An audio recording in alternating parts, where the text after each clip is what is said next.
Counselor, there's a raccoon stuck in the vending machine. That's so annoying. I wanted a snack. Welcome to Trail Mix. Our mini episodes from Camp Counselors Podcast. Each week, the stories come from you, our Camp Shady Birch campers. We want to hear your juicy gossip, Top secret confessions, embarrassing and scary stories. and sprinkle in our sage counselor advice. Trail Mix is for the campers. And God, do we love ya. Hey, happy campers. Welcome back to Trail Mix. This is our mini episode where we read listener-submitted stories brought to you by listeners just like you. Thank you. Listen, I know this episode is dedicated to you, our loyal campers, but we have to tell a little bit of a tale real quick because our poor counselor, Jonathan, is suffering a massive injury. Some would call it hematoma. Others would call it blunt force trauma. It's being investigated by the FBI, the CIA, and Interpol. Jonathan, what is going on? Because yesterday, I couldn't even believe it. You were shaking, you were almost fainting, and you're always going through it in a very small way. What's happening right now? Okay, so campers, if you're a video watcher, you know hey, this cabin, she's still being redone. Okay, if only you could smell the smells that we are smelling in here. It's giving goo gone, which is my my take hike for this fucking Trail Mix. Okay, so what you can't see is that we have these audio panels that are on the wall that like absorb the sound. They're like giant sponges, right? And I accidentally put an extra layer on it would basically be seen on camera. Okay. So I'm peeling them off so we can get to repainting. Sandwich is like waiting with baby's breath. He's like swinging the paint can around, swinging it over his head. And I had to take these off, which I thought would be easy because they just stuck right on. Right. And they're from Amazon. So I thought they would just be cheap. Well, that was not the case. So I had to use a hairdryer to heat the adhesive, which then was kind of messing up my fingers. I burned my finger because the adhesive was sticking to it, right?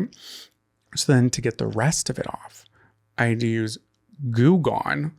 I had my gloves on, and I think my hands were just clammy. It was about 2 hours. I was peeling away. I take my glove off, and I'm working on that last piece right there. That one, that very last piece. And that's where it happened. I go to peel it off with my bare finger instead of having a glove on. And because a mixture of my finger being burned with the moisture in my glove, with me constantly peeling away for hours, sorry to our squeamish listeners, my fingertip literally peeled off. It's split for sure. It was so horrifying. I felt like I was in a horror movie. It felt like The Evil Dead, you know, when they like start like pulling their nails out and shit. No, I don't watch that. It was horrifying. Surprisingly, did not bleed, and I don't know how. Thick skin. Yeah, I will save those who are squeamish and driving. I don't want to put your life in peril danger, but my life is in peril danger. But it was horrifying. So we rushed to Walgreens to get him Band-Aids. I told you to use liquid bandage, and you're still refusing to use it, but I think you need to like sew that shit up. Yeah, I just don't want it to get infected. Well, that's why you need liquid bandage, because it seals it and it's an antibacterial, and it would just keep it sealed. Isn't liquid bandage just super glue? No. I know someone, and I'll keep it vague. I know someone who had to go to the hospital and get stitches, but before that, used super glue to glue this wound shut. That's called super glue. It's not liquid bandage. And honestly, sometimes if it's bad enough and you can't get to a hospital on time, like that can save your life. Okay, well, maybe we should get some for the house, or at least for the camp. I was trying to yesterday, and all you want to do is get these fancy Band-Aids, and then you were like, I'm fine, just get me a drink. So I had to buy him 2 Mai Tais so he'd finally calm down, and the blood returned to his face. And I did. But that was the thing, too, because I just didn't want to look at it any longer, and I can't do that. I couldn't do it myself, you know? You would have to do it, and I'm not going to make you do that. I would have done it, because that's what it needs to do. No, but, you know. Were you wearing, like, rubber gloves, or were you wearing, like, worker gloves? I was wearing rubber, like, regular latex gloves. See, you need to use I think you need like an actual like work glove, like almost like something to get in the soil with. But then I won't be able to like grip it, because I literally have had to. It really was just like the perfect storm. It wasn't the Goo Gone that did it. It was just like the my friction, hand, the moisture, everything, and the burn. Yeah. Well, my skin was like That was the universe saying, babes, it's time to call it quits. Scale of 1 to 10, where's the pain right now? Right now, I'm pretty fine. I think it's like a 1. Wow. See, Jonathan pushes through in order to get this podcast out. Round of applause for Counselor Jonathan. Thank you. Thanks for pushing through and doing this today. Of course. The cabin will get done when it gets done, so stop asking him about it. He'll get this done, and then we'll paint, and then we'll go. I have been vlogging it, though, for our Cabin 5 members. We're you'll see it. We're literally making videos, doing tours, making ads, like finishing our home, working on this space. Like, it's 1,000 things at once, and when things get done, they get fucking done. And I'm not gonna put pressure on it, and I think you need to stop putting pressure on everything and enjoy your life. I need to start putting pressure on my bowels because I haven't pooped in like 2 days. Well, have a vegetable, and let's get into today's episode. All right, well, I've got a story about a camper who got very passionate during the Passion of the Christ. I'm excited for that. I have a story about a camper who got a lap dance on Halloween and an even bigger surprise 6 months later. And a story about a camper who had no choice but to flush part of her soul sister. Wow. Let's get into it. This is a really big secret. Thank God we're on a body of water. This is Confession Canoe. Welcome back to Confession Canoe. If you have something to confess, hey, we are your fathers. Call her father. Call us father. It's a side podcast. Father gang, you can write into us, campcounselorspod@gmail.com, or go to our sexy little website, Our Camper Writes In. My dearest counselors, I am writing to you to unburden myself, confess my sins, if you will. Let's take a trip back in time to 2014. I was a bright-eyed and bushy-tailed junior in college, kicking off my spring semester. In my comms media class, which was a big lecture class, our professor decided to assign seats. That sounds like a nightmare. That sounds like he has too much time on his hands, and I'm assuming it's a man because a man would do that. Yeah. I was sat directly next to the most attractive man I had ever seen in my life. Well, thank you, Matter Professor. of fact, profess, yeah. I eventually learned that he was on our college's baseball team, so we shall call him Baseball Boy. Long story short, we became friendly throughout the semester. He would share his granola bars with me, and we'd talk in whispers during class. Maybe share a stifled giggle or two. And sometimes he would even touch his elbow to my elbow when our arms were resting on the shared desk we had. Wait, that's so horny. That's so horny. I know, and it's like you're in college, you're bored. I know, but like when your elbow, like if I touch an elbow, a stranger's elbow on a plane, I like instantly gasp and I'm like sweating because I'm so nervous that was so inappropriate. But if you're mutually doing that and they're not moving, that's horny. I can't believe it. We even studied for our class final together, per his request. We were in the library late into the night. Counselors, it is worth noting that Baseball Boy has a girlfriend. Come on, camper. This comes into play. Next thing I know, it's summertime and your girl is working her little yabos off at her part-time job. I check Twitter on my lunch break, and what do I see? Baseball Boy has been drafted to an MLB team. Wait, you could be a wag. Get that girl out of here. I texted him later, drunk, of course, later that night to congratulate him. He texts me back that he misses me. The feeling's mutual. Oh, God. Camber, this is naughty. But you're confessing. This is non-judgment zone. You're right. Over the next few days, we text a little here, a little there, catching up, etc., and so on and so forth. Here's where things get juicy. One day, I'm at my grandma's house with my dad and my brother. My dad decides it is the perfect time on a beautiful sunny summer day to watch The Passion of the Christ. Cool, just what my 20-year-old ass had in mind for my day. About halfway through the movie, Baseball Boy's name pops up on my phone. I had a dream about you last night, he said. I gulp. We all know where this is about to go. It's a tale as old as time, a song as old as rhyme. Oh, really? I said. What happened? Oh my God. Meanwhile, Jesus is being like on the fucking cross. And you're like, my lips made it down to your nether warm canaver. Oh, I don't know if that's not even a word, but you know what I meant. Now I don't kiss and tell, but you can assume how the rest of the conversation went. Of course I can. We sexted for the remainder of the film. Yes, I was sexting during Passion of the Christ in the same room as my grandma, dad, and brother. Forgive me, counselors, for I have sinned. Sorry, but having a pending MLB player thirst over me via iMessage was way more interesting than the story of our Lord. Eventually, I did call him out because the subject matter got very specific. Don't you have a girlfriend? I asked. Maybe they broke up. I don't know. He was sure doing a lot of talking like he was a single fellow. And that was that. He left me unread, never to be heard from or seen again, except on TV where he plays baseball. He exists now only in my memory. Rose from Titanic voice. Love you guys. Thanks for all the giggles. Signed, the questionably horny camper in cabin 724.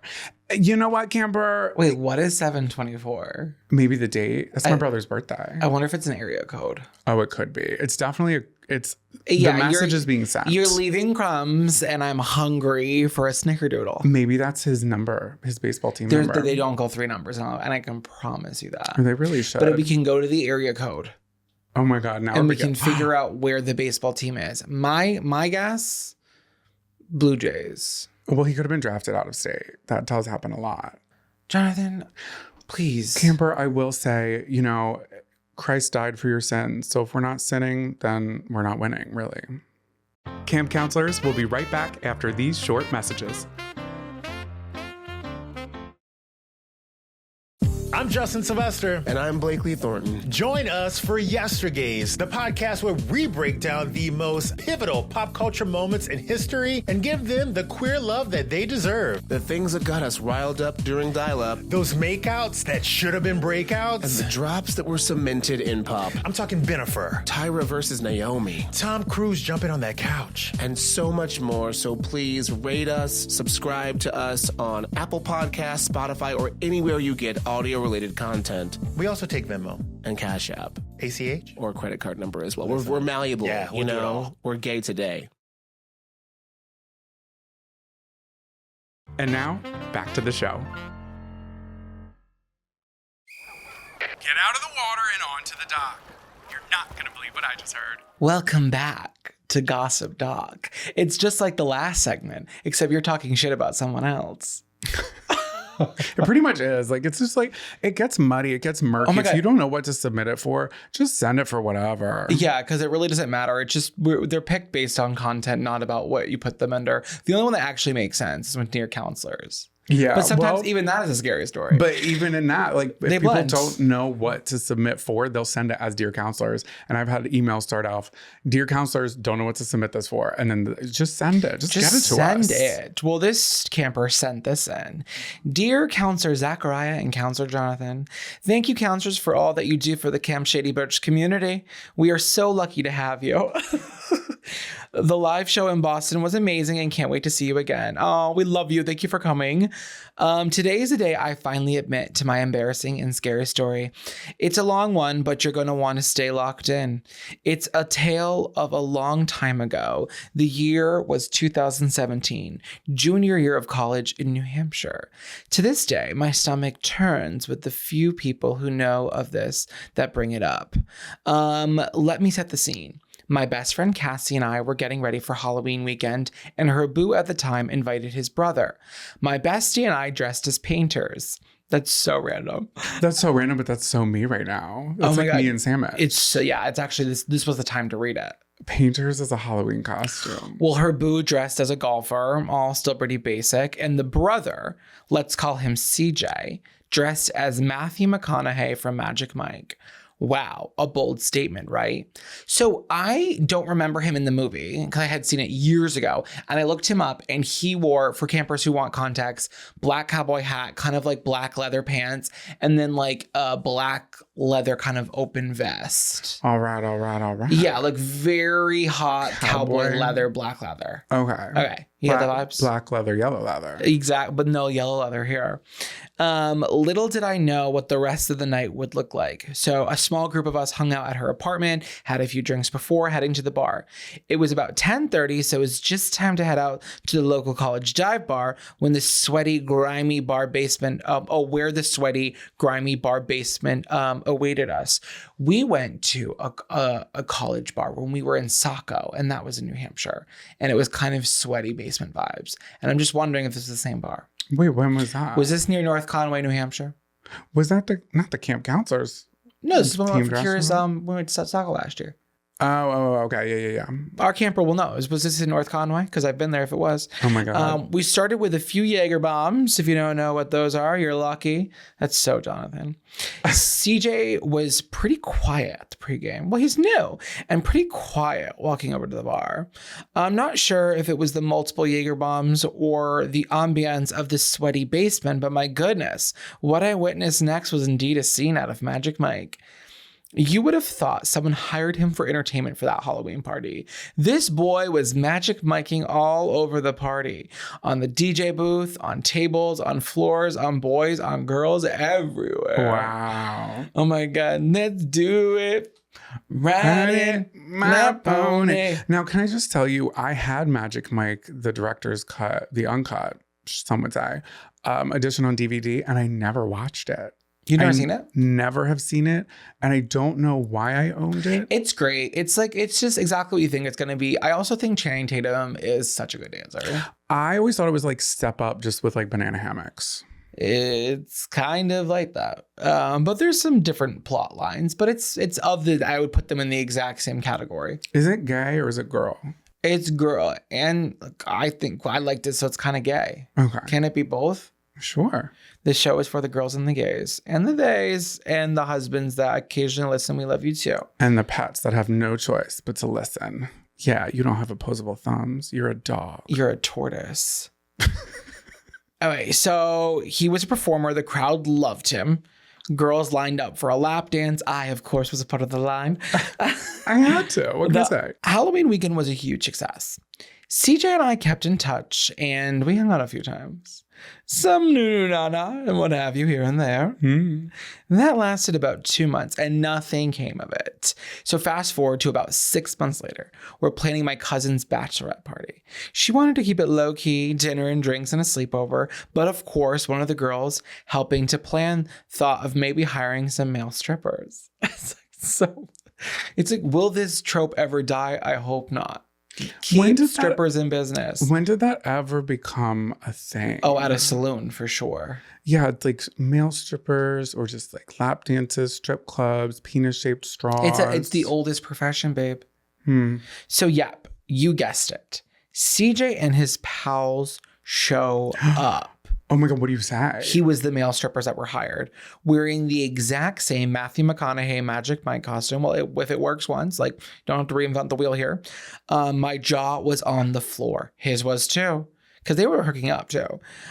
He was very clearly trying to stay in character for his performance, which I then realized is his actual job, and he wasn't just really good at Halloween. Oh, not him testing out new material. He really was. Workshopping. He was workshopping. What a great idea, though. So after the bachelorette party performance, he pulled me aside and asked me what I thought. So did you like it?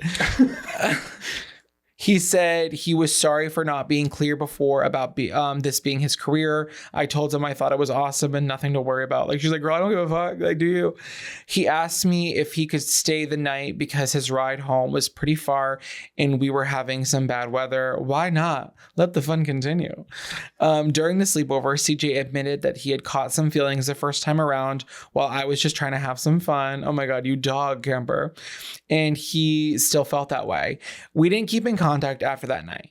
He actually was so sad that there would be no more nana that he deleted me on social media. And sometimes, like, you can't take that to heart. That's not a hateful thing. He has to protect his peace. Yeah, your snatch was ironclad and he needs to break from those chains. Oh my God. He now lives in Vegas, living out his dreams, performing and dancing for large crowds and tourists from all over the world. Oh my God, a real Magic Miker. Sometimes I wonder if he's still wearing that same costume from 2017.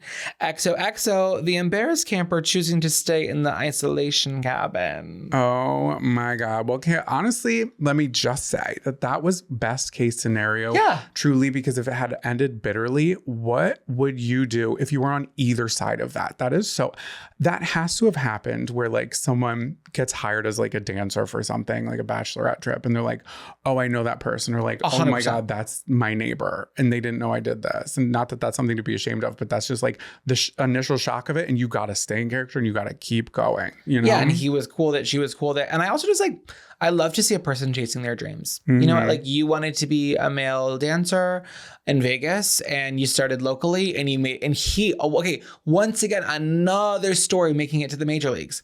Wow. Like, oh my God. Major League. These are the major league stories today. And let me just say before we go on, my biggest disappointment in this story is how lazy, sloppy, and boring he was when it came to his Halloween costume. Now knowing that he just showed up in his work uniform. So, or maybe he had so much fun that night. No, because he admitted that he was already a dancer. Yeah. Yeah, that is weird. Because you have the skill to really pull off anything. Pull off something heinous. Like the guy from the Goonies. Or like that one camper maybe our first trail mix episode, one of the first. It was single digits, where the male stripper was a wizard. Oh, and we had the photos. The camper sent us photos. That was incredible. And those photos were graphic. Okay. Well, congrats to that man. And we got to go to Vegas now. I got to see Magic Mike. Scary stories around the campfire. Welcome back to Scary Stories Around the Campfire. If you have a scary story, an embarrassing story, anything of the like, you can send it to us. You know where to go. Hello from Buffalo, New York. My sister and I love y'all very much. Here's my scary story. Ooh. The backstory is, in 2021, I lost one of my best friends and basically business partner. My right hand, my rock, my Miss Rose Honey. Rose was that friend everyone dreams of having, but many never get that lucky. The friend you should grow old with, but our story wasn't that way. Camper, I am so sorry for your loss. That's really awful. I'm so sorry, Camper. I wore her cremains in a charm around my neck for a few years. Sometimes I bring her on vacations or to concerts, sometimes for courage during stressful times. That's beautiful. On this particular morning, nothing was different until I went to pee at work. I went to grab for the toilet paper and noticed my skin looked odd. Upon lifting my shirt a little, I noticed it more. No biggie, I thought. My new deodorant must have mixed weirdly with my body lotion while I was getting ready. However, that is not what happened. My rose honey charm, full of her ash, had fallen into my tucked-in shirt, and it was emptying out inside my clothes as my work morning went on. That's when I panicked. Oh, this is bad. This is bad. Saving the dusty cremains was futile. You can't. What are you going to scrape it off your body? This isn't in my original show. But this is real. Truly. I was forced to flush part of my bestie down the toilet. Oh my God. All I could say repeatedly was no in that room alone. Ash had gotten into places you can only imagine due to my tucked in shirt, from my bra all the way down to my actual undies. Oh girl, you're just like, oh no, I need a baby wipe. A prank from beyond the grave. There was no time to go home and change, so I worked all day with her closer than ever. While I was initially devastated and took a while to collect myself that morning, I now know she would be laughing her immaculate ass off. Singing a parody of WAP for sure. Dry ash coochie, y'all. I will take it as one of her signs. Her energy has dropped in a few major ways since her passing. When I put this necklace on, unknowingly for the last time, I was in a particularly anxious mood. I mentally thanked her for helping me cope with some major life obstacles. I think the fact that it broke was a sign from her that I don't need her to be my source of bravery. She said it while I was alive and made damn sure I still heard her. That charm could have flown out into the street, but there I was being forced to say farewell, now toilet side. So it could have just blown away in the wind, like goodbye, a release. But no, it had to happen this way. Thought you would enjoy this comically dark tale of friendship. If you have it in you, can you dedicate shouting hoot in Rose Honey's honor? Yes, like an owl. Hoot. I'll do it. Hoot. Hoot. Hoot. Oh my God. That's for you, Rose Honey. So amazing. Oh yeah, and fuck cancer. Thank you both for what you do. XOXO. And then she signed her name, but I'm not sure if she wants me to say it. Camper, what an incredible story. A prank from beyond the grave. Shout out to Miss Rose Honey. This one goes out to you. Hootie hoot hoot hoot. Yeah, I just think like what a great story of friendship and I don't know, like I can't imagine what that's like, you know, to like lose someone so close to you. But I think it's fun to find the humor in the very end of it. That just made me like really happy. And I hate to say it, but like another major league ghost. Oh my God, a literal This is like a major league episode. This is MLE. a major league episode. Everybody was an all-star. You guys always are, but these were like significant. Like everybody in these stories was excelling in their profession and even in the afterlife, excelling and pranking you. I just love you, campers. Thank you so much for sharing your lives with us so we can share it with the rest of our community. We love you so much. We'll see you on Wednesday. We'll see you next week. We'll see you forever. And with that being said, Lights out, campers.